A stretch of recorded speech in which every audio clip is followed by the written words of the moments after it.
We are back. We welcome you back to the channel if you have watched any of our other videos. And if this is your first time watching, we appreciate you watching. Please hit that subscribe button, hit the bell notification to be notified when we post new videos and go live, as well as hit that thumbs up or thumbs down. Either way you slice it, it helps the algorithm. Welcome back to the channel. I am Drew, and we are going to be going over the Sofirn SK1. As you can tell just by the box, max is 1300 lumens with a max throw of 479 meters. We are going to do a quick unboxing. There's the unboxing. So I've already taken this out of the box, got it fully charged up for you guys and gals, and we are going to go through the different modes and the different brightness settings, so on and so forth, and give you just a quick down and dirty tutorial, as well as if we can get some good footage at night, we will link that in the video as well. So without further ado, we will see what all comes in the box, obviously besides the flashlight.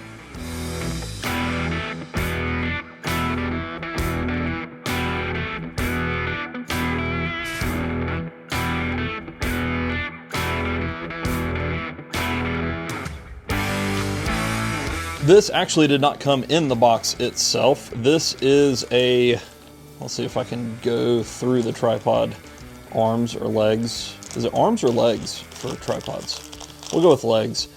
So it did come with a tactical finger ring doohickey as well, not in the box. Came as a separate portion. So if you wanted to rock the finger loop there and slide this into a pocket that way, you could do so.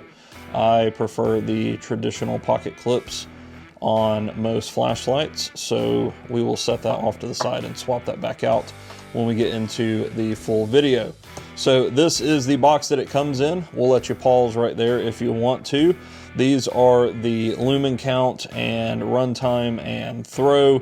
It is IP68 waterproof. It has a 1 meter drop test rating, 470 meter max throw. There are your dimensions. So we are at,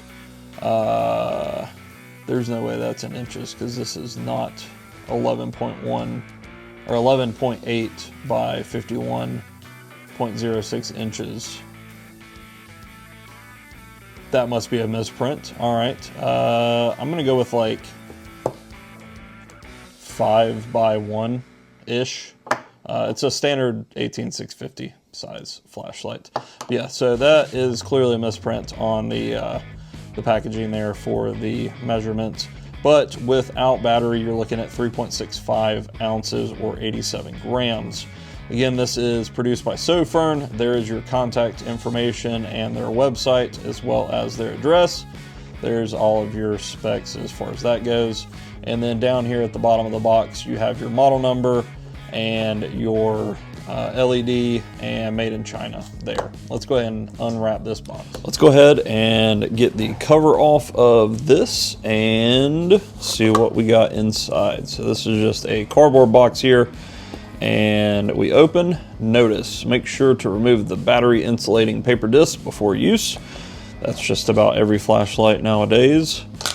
We have our user manual, which is in a couple different languages, I believe. Again, like most user manuals are.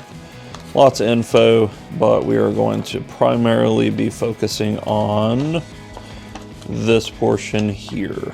So here's some warnings here, and then your charging indicator lights, your general operation, so on and so forth.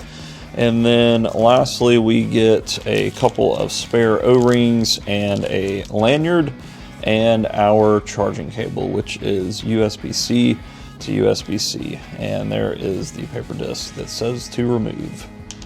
There is what comes in the box. Now that we have gone over what comes in the packaging, here is the light itself. So we obviously have a hot symbol warning that the emitter and the flashlight in and of itself does get warm with prolonged use.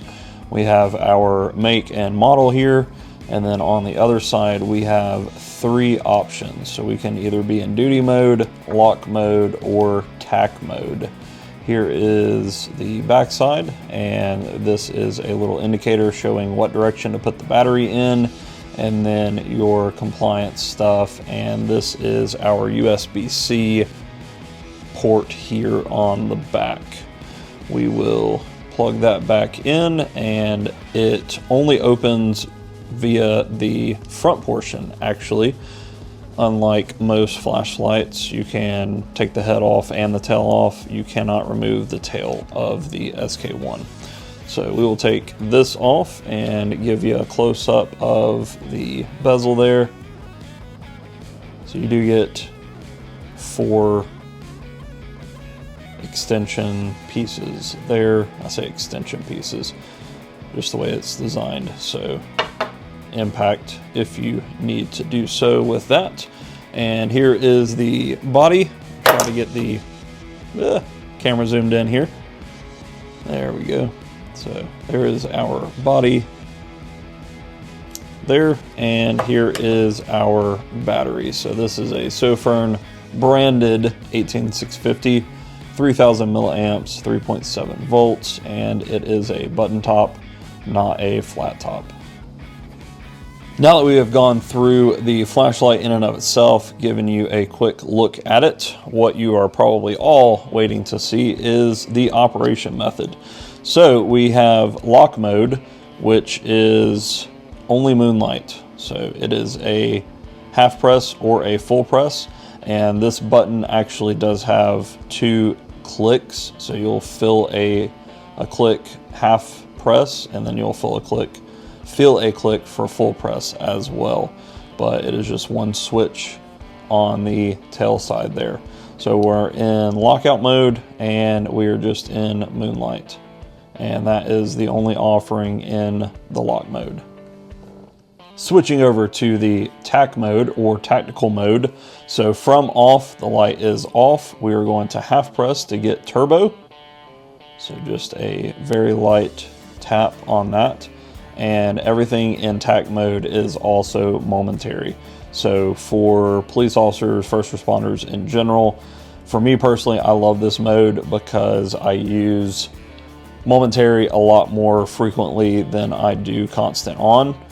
So having that just be momentary only and pressing it when needed is definitely an advantage in my opinion. So with the tack mode, you get full on that 1300 lumen turbo mode. And with a full press, strobe warning, it does have strobe. So half press, full press, we get into strobe.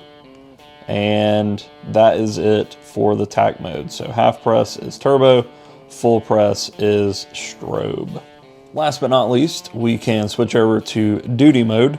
And obviously this flashlight is more of a tactical flashlight over an EDC flashlight, but the duty mode does get you some of those EDC features that you normally see in other flashlights. So when we are off, you can either full press or half press. Half press gets you moonlight, and there is that. And if you let go, moonlight is still on. So we can full press and turn the light off, and then we can also full press and come back on.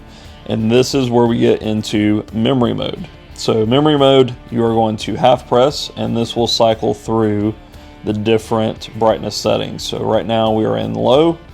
We will step up to medium, high, and turbo. And it will remember those options. So whichever one you prefer, if you want to stay in turbo for the memory mode, we can cut it off and then cut it back on, and we will be in turbo, and then we can half press and cycle through. So there is duty mode. We will take this light outside and do some nighttime testing.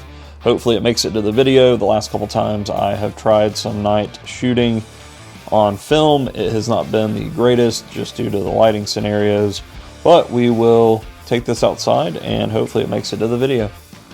We are now outside in the dark working on the Sofirn SK1. So we're going to start out in turbo, and there's turbo, The building back here is about 50 feet away. Fire pit is about 15 feet away. And as you can see, we have a pretty tight hot spot, but the spill on this light is insane. I've got probably 50 feet total diameter here with about a, I would say 10-foot main portion for the light. So there is that. And then we will double tap here, and there is our strobe. Moving right along to the duty section of the light.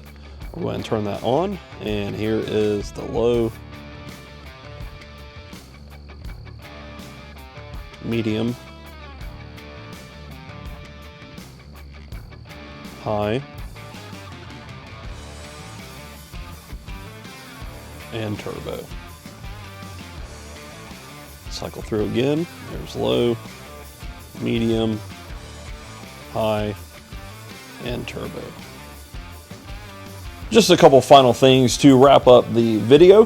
For your indicator here on the front of the flashlight, when we are green constant on, so I will go ahead and turn the light on, we do see that little green LED light up.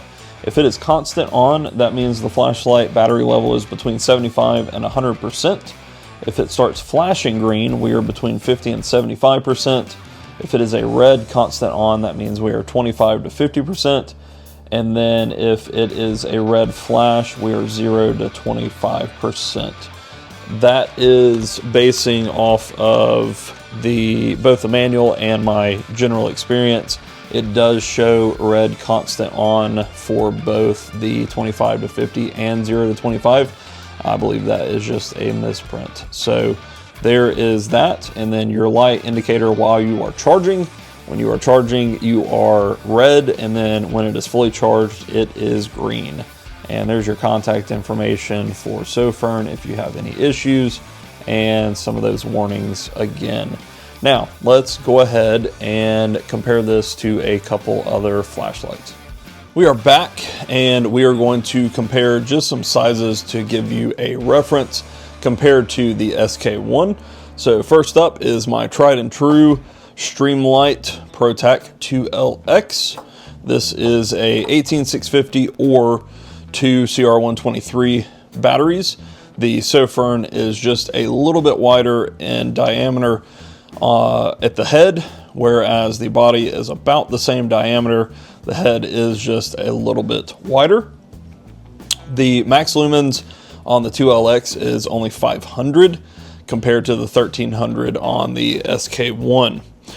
Next up, we have the Yakorsi GD12. This is another 18650 light, and it is, again, a little bit wider diameter head, and it is a little bit shorter. I believe the GD12 puts out 1000 lumens. It's somewhere right around there. I will annotate it somewhere in one of the corners here. But yeah, so a little bit larger diameter, but a little bit shorter. Next up, we have the Cloud Defensive MCH. This is rocking the high candela head on it, and this is also, if I'm not mistaken, an 18650. It might be a 2100. I don't remember. I'll annotate it somewhere up here. And negating the therm switchback, obviously, it is about the same length and diameter as far as the head goes. And last two are going to be O-lights. First one being the Warrior Mini 2, which is a little bit bigger, again, diameter and about the same length. And then last but not least, we have the M2R Pro, and this is going to be definitely brighter, more aggressive on the bezel here, reversible clip and whatnot, but this is a 21700.